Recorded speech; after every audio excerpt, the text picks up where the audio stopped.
Very successful.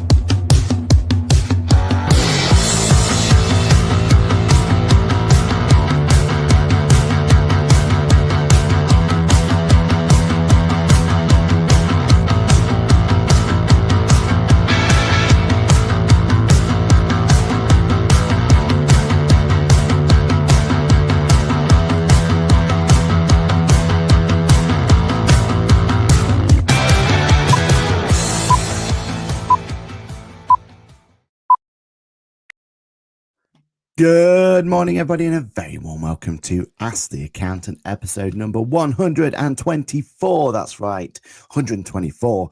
The date is the 17th of March, 2025. And what a weekend. What a weekend we just had. Johann, co-host, how are you doing and how was your weekend? I am good, thank you. And yeah, good weekend. Very sleep interrupted. I think Friday night I was in bed by 9. Saturday night I don't make it past 7. Last night I don't think I made it past 8 o'clock. But yeah, very, very good weekend. Like weekend of rugby, all Super Saturday on Six Nations for Saturday, which was very good. England did us proud. They well and truly trumped the Welsh.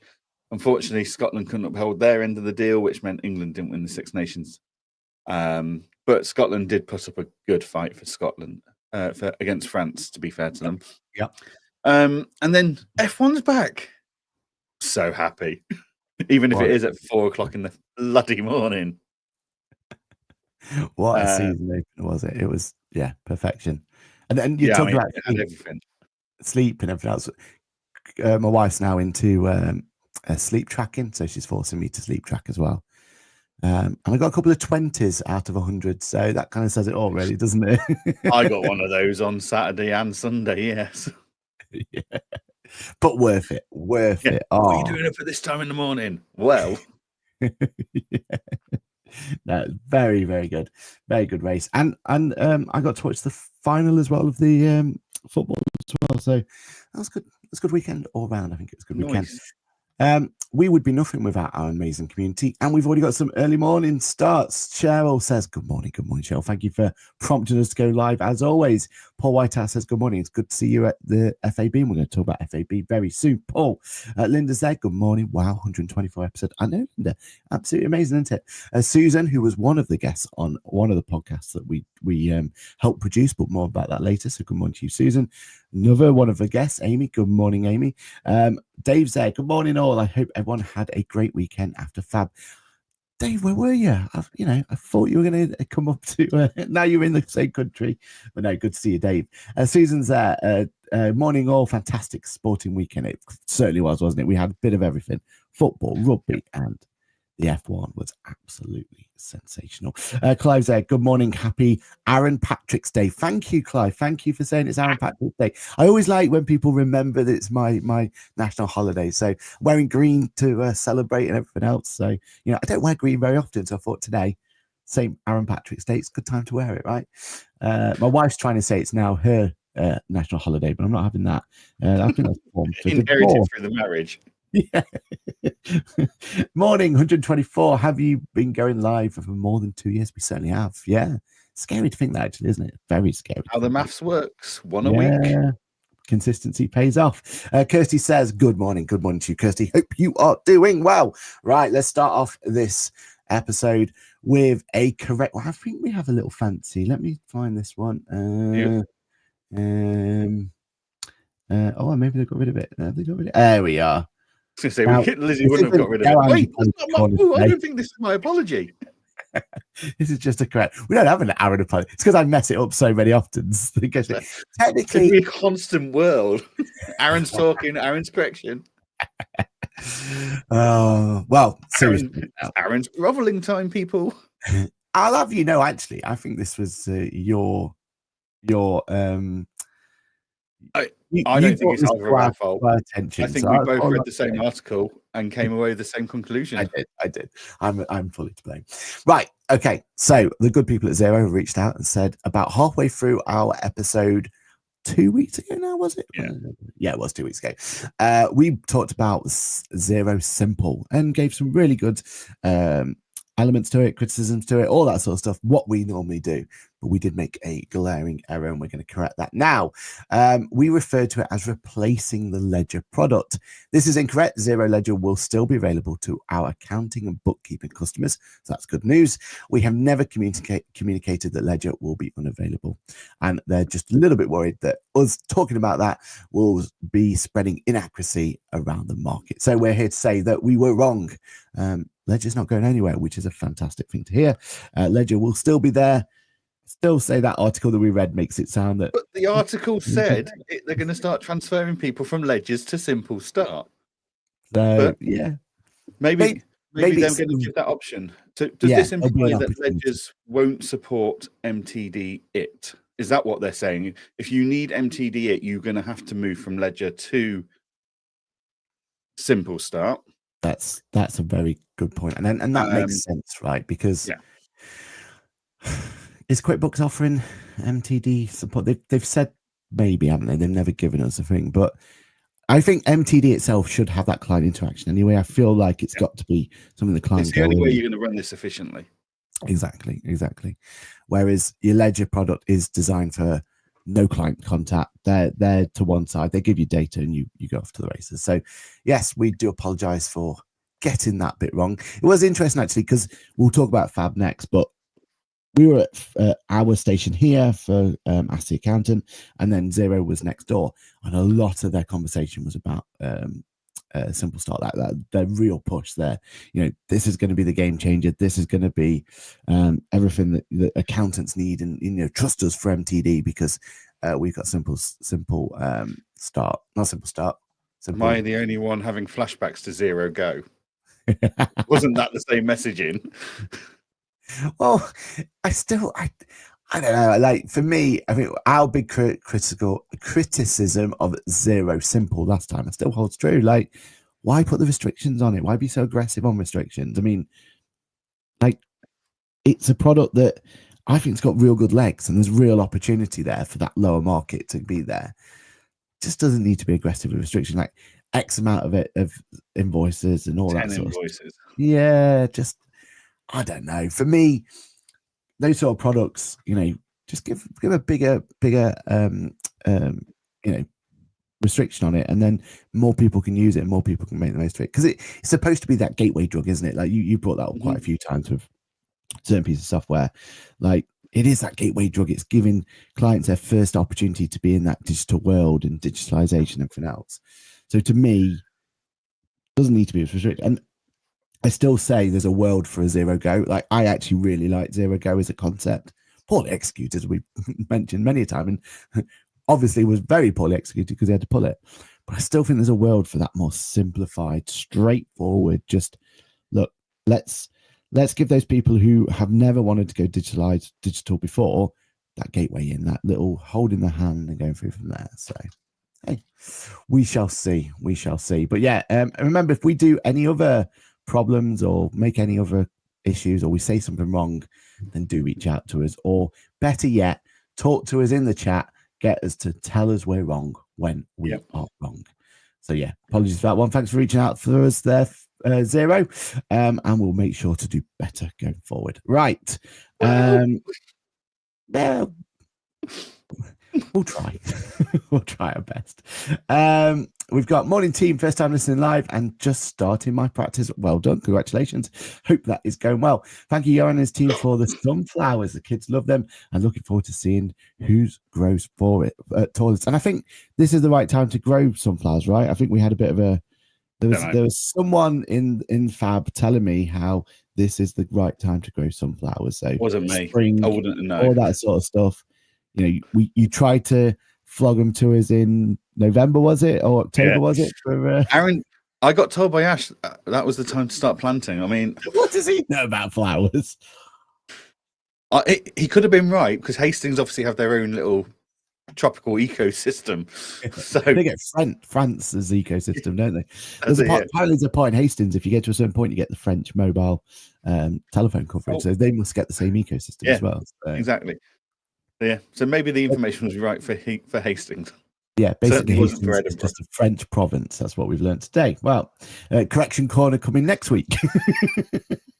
All right, Donald Good Trump, morning calm to you, down. too, sir.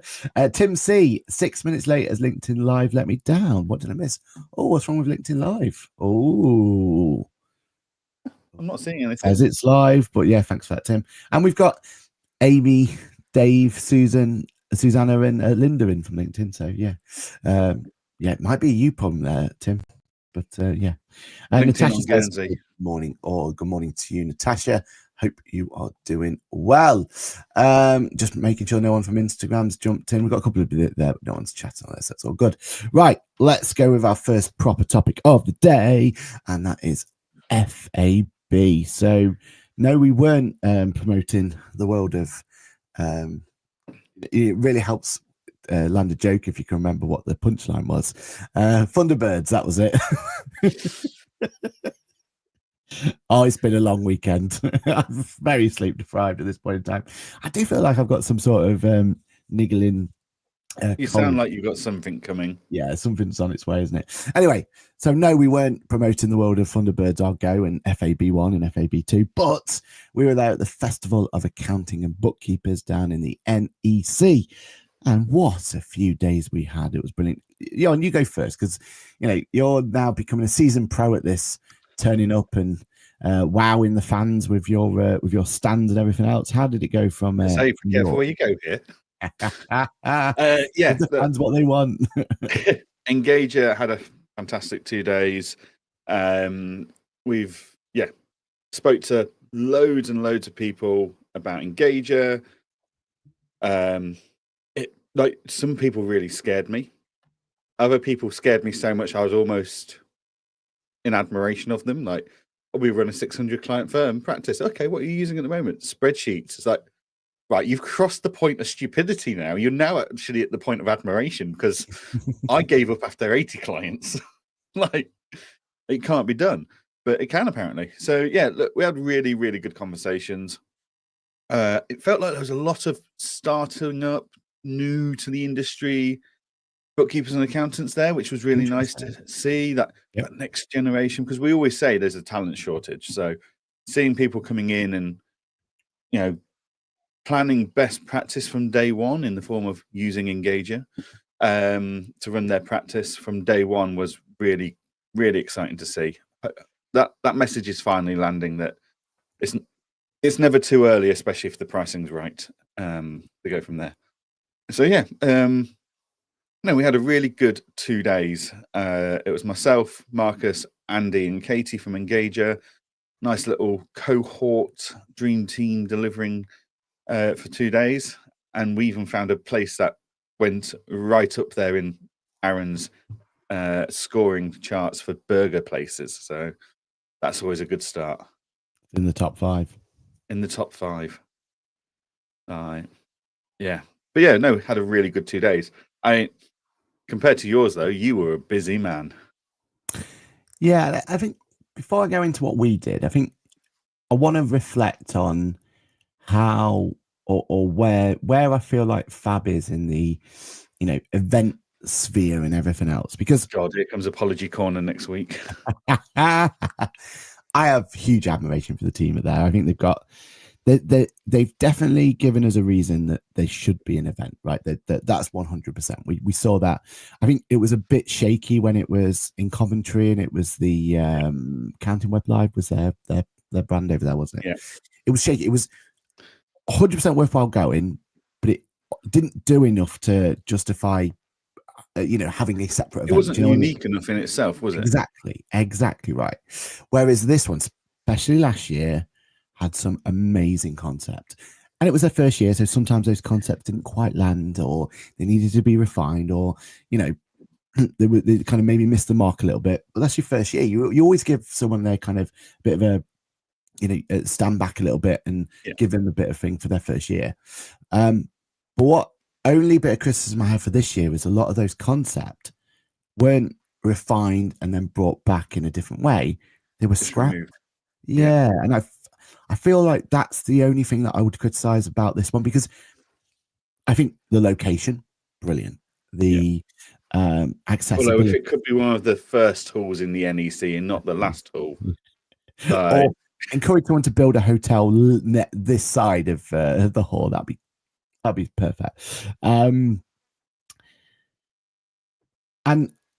like this is nothing to do with the FAB itself, but NEC is very restrictive in certain circumstances for us exhibitors. Like, weren't allowed access until gone 8 o'clock, and we weren't allowed access the day before. So setting up and everything else was a bit of a tricky for us. But that whole idea of not bringing back those ideas that were unique, I feel like was a bit of a misstep, because I loved the idea last year of every one of the stages had that different vibe to it, didn't it? It was different really feel, different furniture. It did feel much more like a handing out prosecco, and there was a games machine, and there was just I think in the industry they call them activations, don't they? And there was these little activations that were there that really stood out. There was one of the talk breakout rooms or stages that encouraged people to sit in groups, and then they did like group activities with them, and they were just bringing something that little bit. And again, I think some of them went really well and some of them fell flat, but it was just a shame that it felt like to us that they just scrapped it all and went back to what the rest of the industry does, really, and stopped the innovation thing. And that, I felt like there was a bit of shame.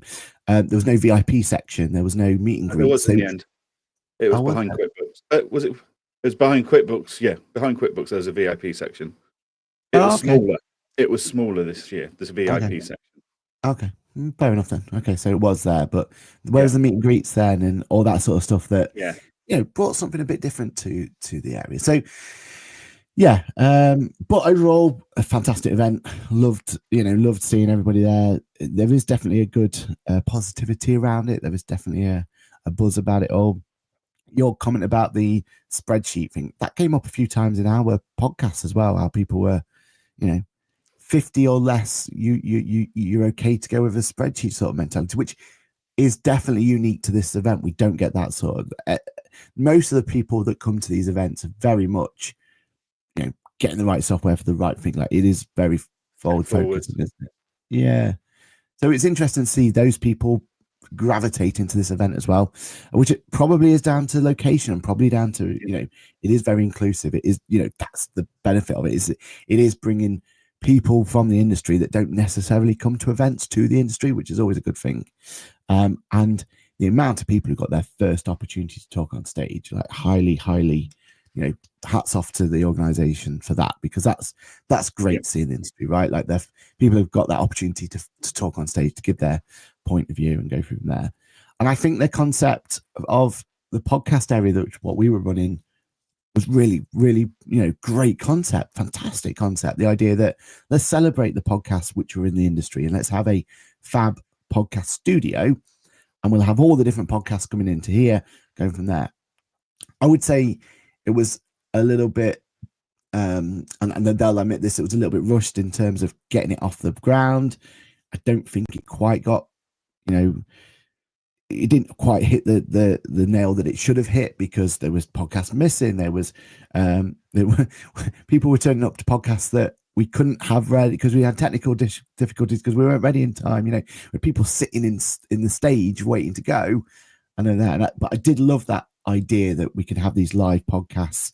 We're recording them for evergreen content, but also, like, I love the idea that we got the tech to work and we could do audience participation. Yeah, I mean, a bit of refinement next year, and that will be incredible. Definitely. I and that's the fab way, and I think that's what they bring to it, because we don't want, like, me and you, we don't want to just keep regurgitating our pit stop podcasts and all that, just to have it there for the sake, right? Having an opportunity to do something a bit different, talking to, we had pod offs and we had all that sort of stuff, and again, wasn't quite there. It was a concept that was trying out, but I think they're definitely onto something. I think that's the takeaway from our point of view. that Fab could really bring to the table, that they could own that Fab studio going forward as a real celebration of all the podcasters out there. And let's bring every podcast from the industry in, and let's have those debates and all that sort of stuff directly on there. Because correct me if I'm wrong, did the debate area happen again? Because this time last year, I was loving the fact there was a debate about Zero versus, I don't know. I could be wrong, but I don't think it did. I feel like it was a lot more structured, traditional stages and audiences of people this year. And less those risk takes, right? Other than the podcast studio, really. But also, like, all of those debates were sponsored by exhibitors. Yeah. If exhibitors' budgets are tight at the moment, were they going to pay for that on top? I don't know. And did they really get a return on investment on it? I don't know. So, like, we've got so many events nowadays that budget needs to go further. So things like sponsoring a debate might be dropping to the bottom of the pile, and that's why they didn't do it. It's got to be financially viable, as it were, for everybody. Because if it was financially viable or an opportunity, an Engager sponsoring spreadsheet versus practice management debate would be brilliant, right? And maybe that's where Fab Studio evolves into, right? It isn't just come along and watch your favorite podcasters do a podcast, but come along and watch your favorite podcasters battle it out of a debate of some point. Feel like there's definitely something there. It was great to be involved in, producing that, running that. That was definitely something new to us. Like, we've learned so much from having to do that, from the setup process to how many cameras we need to the tech and how to distribute all that content, right? Like literally 700 gigs worth of content that we've got to get out there straight away. Because what's the point in releasing this in 2 to 3 weeks time? Like, it has to go out this week, right? Like, you've got to strike while the iron's hot. So loving it. I think great concept overall. We didn't stay too long for the after. We were beat, weren't we? So we didn't stay too long after the after party. But from whatever everyone said and the feedback I got, I think well received. And I love what they're trying to do. It's like a festival vibe and trying to bring people in. So yeah, overall, it was a really, really good event, wasn't it? My only challenge to them would be, is it actually a one-day event? And I don't think there's anything wrong with that. I think like, I don't think the attendance was strong enough over 2 days to justify 2 days. Like, I feel like it's a one-day event personally. Like, Engager did in 2 days what we achieved in 1 day at Manchester, at Accountex Manchester. So that leaves me to feel more inclined that it's a one-day event. The numbers aren't strong enough. Like, when you start getting to Accountex London numbers where it's 11,000 people, okay, that is a 2-day event. Somewhere a week event, you know what I mean? Like, that's like, while you're sub 5,000 attendees, I just don't think you can justify it. And I say this to all events in our space. Like, it's not just feedback for Fab. If you are less than 5,000 attendees and the space, your venue space is as big as something like the NEC, I would argue you are a one-day event. Yeah, because it felt a little bit, especially this one, because there was clashes of events as well, wasn't there? I know QuickBooks had a celebration of the International Women's Day, right? Like, that was day 2, I believe, of Fab as opposed to day 1. So there's a lot of people missing from day 2 who would normally be your, the ones that I'd argue, why the hell was QuickBooks doing that event on that day when International Women's Day was? Like, that could have been done the Friday before the weekend that the event that the actual official date is. I would argue that's poor planning and organisation on QuickBooks' part, not on Fab. Like, we've all known for over a year Fab was happening on those 2 days. A planning and organising department at QuickBooks should know what's happening in their industry. And if they don't, then there's serious questions to be asked about that department's competency, in my opinion. Like, that's like Engager going, oh, we're going to run labs at the same time as a major event that's been announced for over a year. We just wouldn't do it. So I wouldn't. That's no reflection on Fab that QuickBooks chose to do something else on day 2. Oh, 100% not Fab for you. I'm going to do it day 2. This is a very sore subject for me at the moment with the way that things are being booked in and clashes and stuff, even in their own. The QuickBooks are even booking things in their own department, in their own internal work that clashes with another internal one, and like you're expected to be in two places at once. You know what I mean? Like, yeah, but left hand, right hand, bit of organisation. Yeah. But yeah, I do feel though that if your event's as big a space as DAS, Fab, Accountex Manchester, or Accountex London, if you've got less than 5,000 attendees, it needs to be a one-day event. Personally, it is tricky though, isn't it? Because it is the cost of the stands and spreading that over, and there's all that. Yeah, and I get like you can understand both arguments, but I think you're right. I think there's a tipping point between 2-day event and 1-day event, and it just feels like potentially this is still a 1-day event, really. But yeah, but I mean, it was a great event. Like, if you haven't attended, make sure you go next year because they're already taking pre-registration. So, like, the event itself was incredible. Whether it needs to be over 2 days or not, different matter. Did it lose some of its uniqueness and its energy and its character this year compared to last year? I think it did. Like Tim's saying in the comments, like the VIP section was behind QuickBooks, but it didn't. Like last year, it was like lined with an entrance of Christmas trees to make it feel like you were going through. You couldn't miss it, and you got FOMO for not going in, right? I'll always remember when we did our grid walk, and it was like, it felt like a special part of it.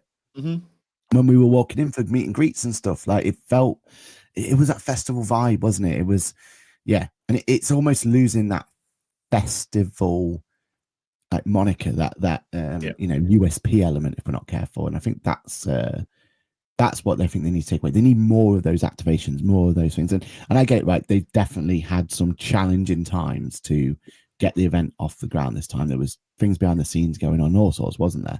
So I get like it was they did a very good job based on those things. But if they want this to be a runaway success and guaranteed to draw people in each and every year, I think they just need that little bit of sparkle. Which the others are definitely bringing to the table now, and that's the problem. Like the competition is just getting bigger and bigger. I think the competition saw what Fab did last year and have stepped up because of it. So for Fab to then go backwards a few steps in there, like even the furniture in the corner stages and stuff not being the same, and simple things like all the old chairs and rugs in the bookkeeper's retreat and stuff. It added personality and character to it. It did. And they kind of went backwards, and it was like the waiting room chairs from your doctor's surgery or your local college's school chairs are sat in that space instead, and it's like it lost a certain amount of its personality, I feel. Yeah, 100%. And I feel like we've not found the right hotel for it either. I think that's definitely we've shot twice. I'm not convinced we've found the right one yet. Maybe Moxie next year. Maybe that's the one. I think they're all as far away from the NEC as each other. It's just but I don't mind it being far away if we get like I don't know. Maybe I'm being too critical, but yeah, I just felt like we were walking so far and then just have a subpar hotel and just But hey, maybe that was it. And I think the biggest criticism I'd have the hotel they were hosting other events, weren't they? So like Zoe and Joe were in the same hotel, and they opted to go home early on that first day to try and get that. They wanted to have that downtime. They wanted to rest. They wanted to have that, and there was this big party conference till like 3 o'clock in the morning going on, and it just, you know what I mean? And that's part and parcel of being in that area, right? Like it's a events focused fun, but I feel like we've just got to find that right hotel for the accounting and bookkeeping folk to retreat to. Right, lots of comments. Let's go through these. Let's go through the comments. Fab was fab. No, I love that. Well done. But I was expecting a parade with fanfare, costume dancers, and huge branded blimps. Maybe next year. It definitely. I think last year they were definitely going for more of that festival vibe. They really went into that festival of accountants and bookkeepers, and we loved that concept last year, didn't we? Festival being it was very much more like Glastonbury type.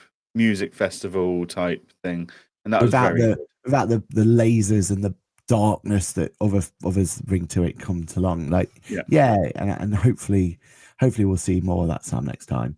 I love the talks in Bookkeeper Retreat and felt much busier, which I think gave it more of a hustle and bustle feel. Maybe the Thursday was more chilled, felt quite similar to a Countess Manchester to me. Great point there, Linda. And I would say the bookkeepers came out in droves to this one. This was definitely like it's almost ICB finishes the year for bookkeepers. I think Fab starts the year for the bookkeeping community, and then a lot of them come to labs at the very beginning. But I think this was their main like staple. Yeah. A big contingent of the ICB lot were there, weren't they? Which is great to see. Definitely. And having that whole area dedicated to them and having a welcome reception for them, basically with Amy day 1 and Zoe and Joe and Zoe day 2. Yeah, it worked really well. Dave's registered for 2026. Excellent. Start thinking about hotels now if I was you, Dave. Yeah. That's definitely something to start looking into. I think most people would only be at one day. I kind of did one day by turning up at 11 day 1 and leaving 1 p.m. day 2. Yeah, a lot of people left earlier day 2 because it is a time to get into it. As a first time attendee, excellent. I thought the 2-day event worked well. Day 1 was able to hit a number of talks, presentations, whereas on quieter day 2, I was able to spend more time with the potential partners like Engager without feeling too rushed. That is a very valid point, isn't it? When it is just that one, like when you look at Manchester, you always come away with it thinking, I forgot to speak to so-and-so. I forgot to speak to so-and-so. But the fact that you've thought of that, you can then book in a call with so-and-so. Like, True. I mean, day 2, I don't think we had one conversation after 2 o'clock on the Engager stand. Yeah. So that was a painful 2 hours. Yeah, I can imagine. All right. Yeah. No, yeah. I mean, I'm completely numb to it all because literally we started and we didn't stop, and then we started and we didn't stop because it wasn't just us, right? We were like doing it, so it felt stupidly busy the whole time. But yeah, that's what it is. So cool, nice one. So that's FAB. Looking forward to next year. It's already been confirmed. Next year is already there already. Yep. You can pre-book or pre-register, ready to book. Yeah, I think my pro tip is get those hotels sooner rather than later. And I'm thinking the Moxie. I think if we all aim for the Moxie, I think we'll have a fab time. All right, then next one, Apron expense card. So we had a launch, we had a new feature launch during Fab, didn't we? Which was great to see. You were near their store, weren't you? So I don't know if they got much of a queue. No, they were on the other side from us. Oh, were they on the other side? Sorry, right. But Apron launched their new expense card during Fab. Concept, very straightforward. You have the opportunity to not only take the photo of your receipt, not only be able to pay your suppliers, but actually you now have the opportunity to have an expense card digitally on your phone and be able to use that as an opportunity to make payments for coffee and stuff like that. And we were thinking in Fab, actually, that would have been a perfect solution for us. Producer Lizzie went off to go and get some food during the day. It would have been so much easier if she could have just taken a photo of it and go from there. Because her options at the moment is, if I'm around, yes, she can take one of my cards and business cards and off and go and pay it for it if she wants. But then she's got no PIN and security issues and all that stuff that goes with it, and physically got to hand the card to her. Or she takes it, she pays for it herself, and then she gets reimbursed in her wages, which is just unfair on the staff, then, isn't it? Like they've got X amount of time without that money in their bank, right? Well, I mean, that's technically company policy. You could have reimbursed it as soon as she gives you the expenses. I don't have the time to do all that sort of. That's my problem, right? Like, so there's an expense claim form in this payroll software, and they just do it for you, and it gets put in the payroll. So fair enough. Like we've already said to April, we want it for Engager and our team, because today Andy Wainwright will be sat there with 4 different probably 3 different expense claims coming in. Like, I sent mine in over the weekend. Marcus has got to send his in. Andy T's got to send his in. Actually, if we all just had an Apron card, it would have been so much easier. Yeah. So it would be a lot easier if we just had an expense card. And it's stuff we've looked at in the past, and we've just not been completely sold on any of the providers. Because normally it's another provider, right? It's another subscription, another service to maintain, another blah blah blah. Yeah. Whereas Apron we already use, so it makes sense. But yeah, I'm excited to see that come out, and because you can use it now. You can go onto the beta now. You can register for the beta. You can get and we saw it, didn't we? We saw the Apple Card on the Apple Wallet. Yeah. The physical cards are starting in May. So yeah, no, if they run it as well as they've run everything else at Apron, it's just going to fall into your workflow so nicely. I'll be completely honest, unless the physical cards take the Revolut option where you can customize them and get the metal one, and it's a branding exercise, right? If it can go down the branding exercise, maybe I'll be interested. I don't think I'd ever use anything other than the digital ones anyway. I think I wouldn't. That's the draw of this, isn't it? It's simplicity. It's quick and easy to do. Yeah. No, I don't think I would use a physical card. I always have them on me just in case. But Apple Pay does everything for me. But yeah, no, I'm excited to see this come out. I think it's a really good move for them. It makes their package a bit more encompassing. Like if they can do to expenses what they've done to payments and everything else, we're laughing. Because on the train the other day, I ran my payroll for the end of February, at the end of March, and I uploaded it there and then into Apron, did the bank transaction there and then. I don't need to worry about payroll now until the end of April, in theory. Like I can do it when it suits me because of the way Apron works. So yeah, no, I'm very excited to see expense cards come out, and it's not going to be every client that needs these. Like most of my clients don't need them, but I've got some clients that this is going to be a huge time saver for. More importantly, I've got my own firm and engager who this is going to be a time saver for, and that's the important part for me. Like, that's why it was to practice managers and owners. Like, as soon as we embrace that technology, it becomes so much easier to sell it, right? Because it just natural conversation. Oh, you'll listen to a client and they're complaining about how they're spending all this time having to do expense claims, like Andy, right? Like, and then you just go, oh, it's so much easier for us. We literally, they get their phone out, double tap, make the payment, and it's done. And they're encouraged to take the copy of their receipt there and then, I assume, as well. Like, so it's, you've got the receipt come through, it's all gone through and all that sort of stuff. If they are going to go down, if they ever do go down the route of customizing it, maybe there's an opportunity to customize it as your favorite top trump.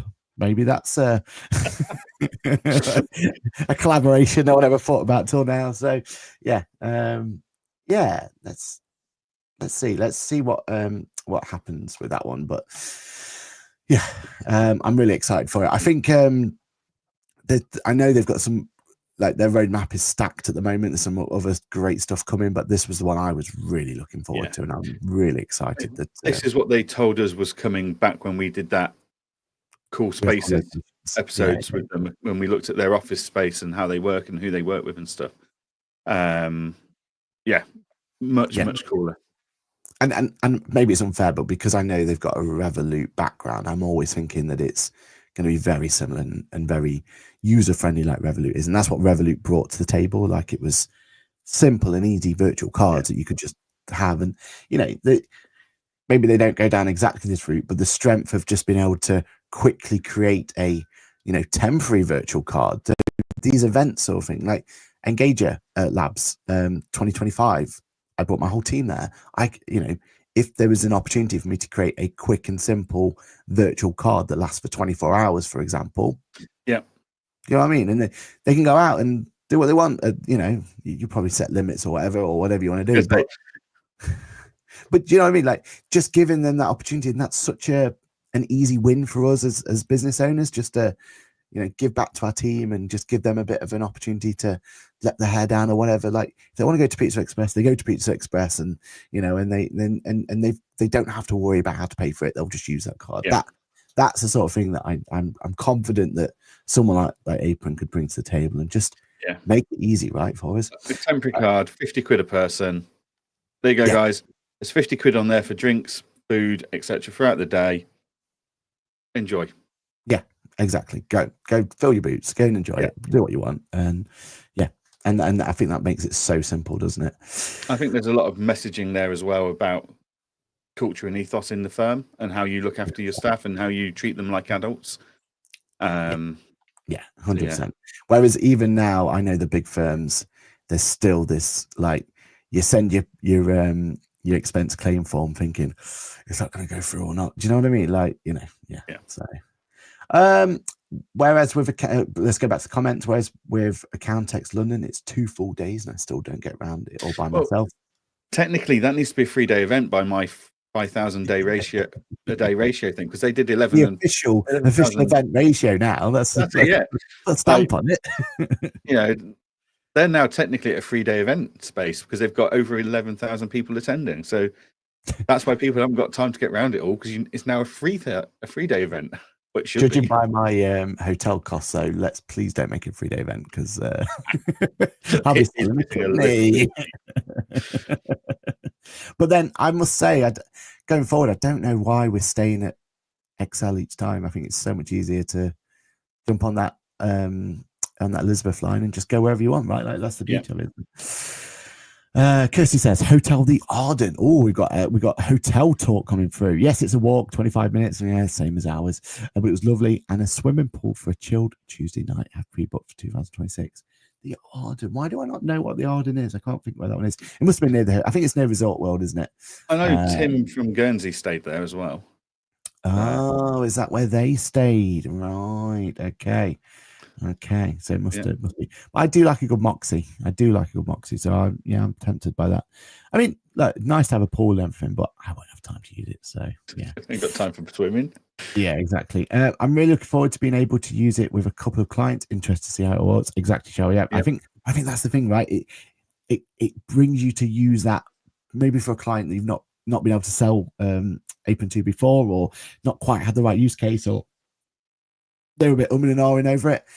This is that unlock, that gateway drug, as we've already mentioned, into it, isn't it? That'll be good. Paul says, hoping Apron embrace some of the pain points with the CIS industry with expense cards. Ooh, tried a few of us, but it's been widely successful. Nice. Yeah, exactly. Yeah. I didn't think of the CIS team, CIS clients. I've never really thought about them as expense claims and everything else. But you're right. Yeah, it's more, they've got to go to Screwfix or whatever it's going to be, right? Yeah. And they can have that opportunity to put it through from there. I love Apron, and my clients love it too. Great. Love that one, Christina. Paul, most of my clients are CIS. It works so well. Oh, excellent. Yeah. Never really put 2 and 2 together, but you're onto something there, definitely. I love Excel, so easy for me to get to. I love Excel. Oh, the Excel. Right. Sorry, Penelope. I thought that you were trying to defend Excel, so I was like, oh, right, okay. But no, yeah, it is easy to get to on that one, isn't it? Arden Hotel, 1990s luxury, says Tim with the I don't think you'll approve of the Arden Hotel then, Aaron. Might not be my cup of tea. Might not be my cup of tea. All the cool people stays at Arden, says Penelope. Well, there we are then. We've been told. Okay, no, I do like Arden. There's a Greg's Next Door. Sold. Yeah, sold. You see, this is the one we stayed at last year. Christina. Yeah, and I don't know if I like our issue with this one was because it was the Ibis Airport. You got the monorail into Birmingham International. Fun. We loved riding the monorail, and then you had to walk through, and all the security checks as well. Like, you can imagine, Aaron and I carry a lot of tech in our bags. We had to be quite thoroughly searched through the security checks, to be able to get into the event space.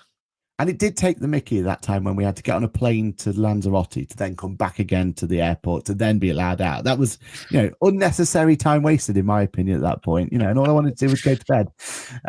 We may have taken the wrong route, because you literally love the idea of that hotel, but you literally have to go through the airport to get to it. Or at least when they were still doing the building work, and they were still doing building work. So maybe it's changed now, but definitely for us. And the walking, and it's never ending, right? Like, you took us on this random route at one point where we were in the middle of a road, like the M6 going left. I took you on the right route. You took a random route across the grass verge, and I just followed you, dragging this big trunk with me. And Yes. Crossing the M6 at one point, it was nightmare. Paul says, on hotel side, stayed at Premier Inn next to North Car Park, which had a great evening with the tax count team. To gone midnight. Premier Inn North Car Park. New one to us. I'm trying to think where that is. But yeah. I think it's If it near the works, South Car Park. you're gonna have to tell us, Paul, how long was that walk? And here's a question for every single person out there. We keep seeing these buses flying around. Are these buses available for us? Should we be jumping on these buses? We need to know what's going on with these buses because they look very appealing to us. But we don't know where they pick up or drop off. Yeah. And with all that gear and stuff, around. it's great just to whack it on a bus, have a little chill, get to your location. Everyone will be happy. 6 minutes, says Paul. So we definitely screwed up. There's one that's 6 minutes. We really far away. I saw the Blackpool Tower at one point. I swear, I did. All right then. Right. Which one do you want to choose next, sir? I think we need to talk about the change in companies' house filing rules. Yes, let's do that. I foresee this creating quite a new flood of clients coming our way. Well, my most popular video, my most evergreen video, I should say, is my video where I explain how you can take QuickBooks to Company's House and how you can convert basically a QuickBooks file to Company's House to file by yourself. So you don't need an accountant to do it.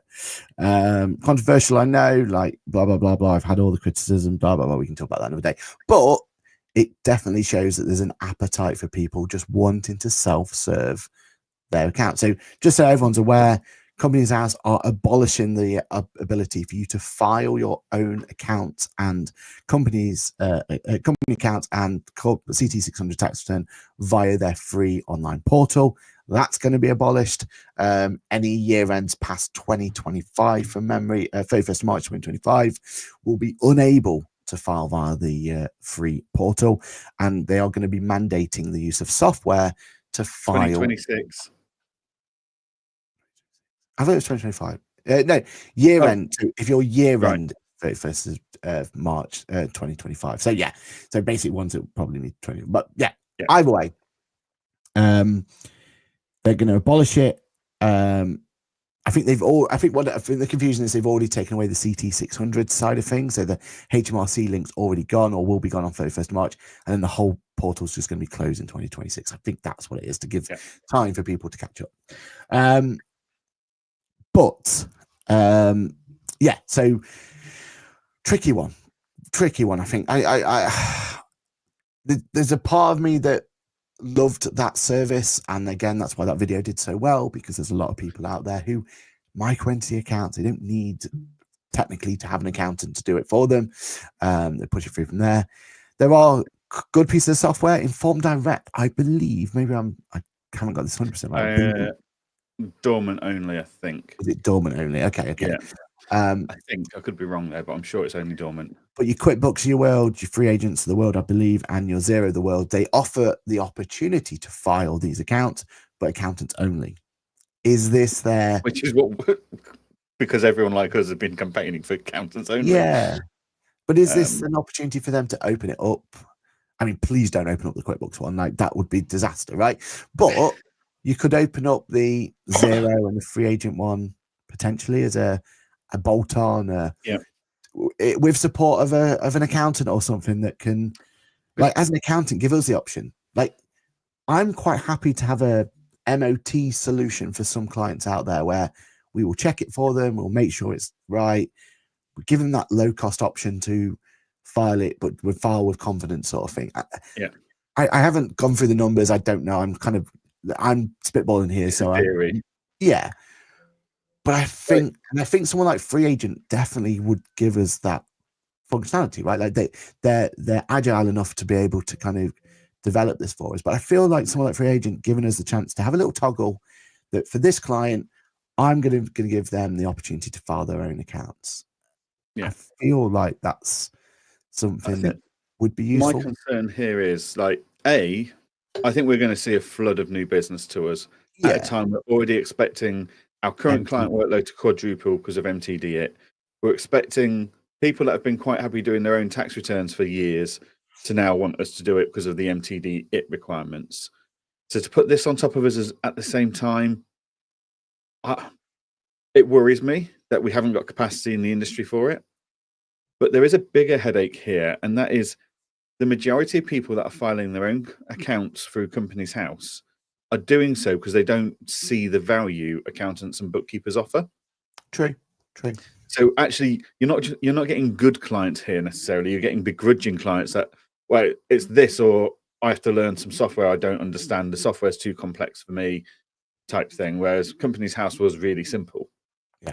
So yeah, it's going to be an interesting year ahead. It is. I don't know a simple solution for them going forward, because I feel like it's almost my duty to put another video up, for all those people who watch that original video of, right, here's a cost-effective version of being able to go out there and file your accounts. I just don't think there is one now, especially now like TaxCalc's gone, all that sort of stuff. I don't. What would you suggest that the software they use would be? Like, I don't. Is it back to the banks doing it instead? Is that what they should be? Should we be no? But what's the solution to them other than having to use accountants? And obviously, I don't want to say we shouldn't be using accountants. That would be no. But if ultimately the client doesn't think they need to, and they can, if they haven't already, then does it? Yeah, that maybe it does make sense after all these years of telling Xero, QuickBooks, and Free Agent not to let their accounts solution become available to the rest of the world. That actually it needs to become available to the rest of the world, because HMRC and Companies House have forced that. If I look, I don't think there's a room for a toggle for us accountants. Yeah, like, give us the choice. I think that'll be the middle ground in my eyes. That you're buying the software through us, we'll either leave that feature on or we'll take that feature away from you. If I look at the way QuickBooks, Xero, and Free Agent are built, if someone asked me which software should I use, and if they all turned on the ability to file your own accounts, if someone asked me which one should I use, which one's going to keep me right the best, it would be Free Agent.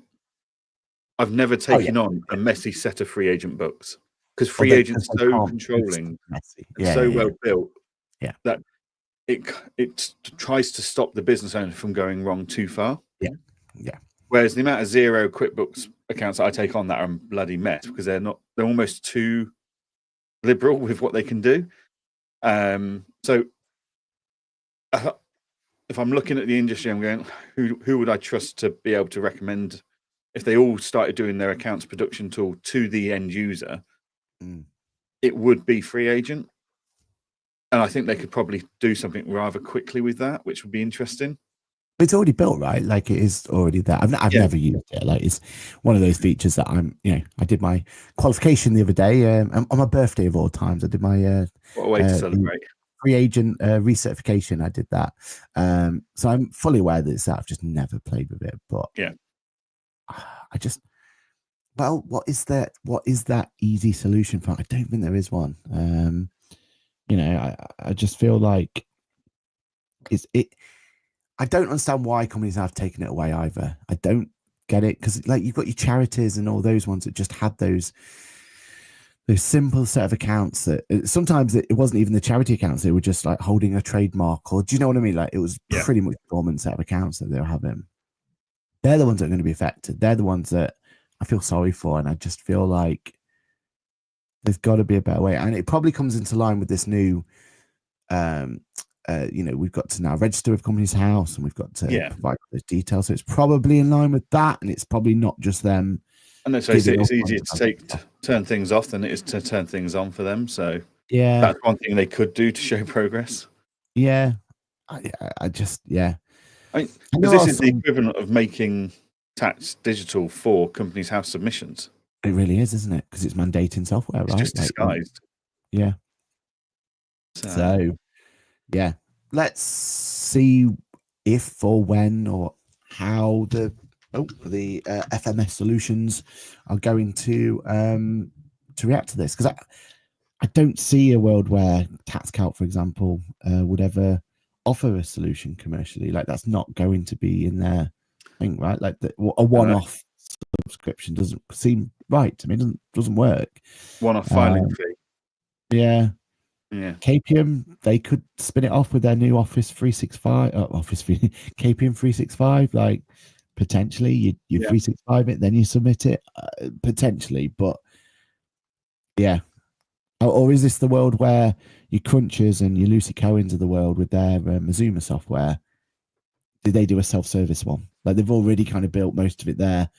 Do they then? But have they built the accounts filing, or have they just built a bookkeeping tool?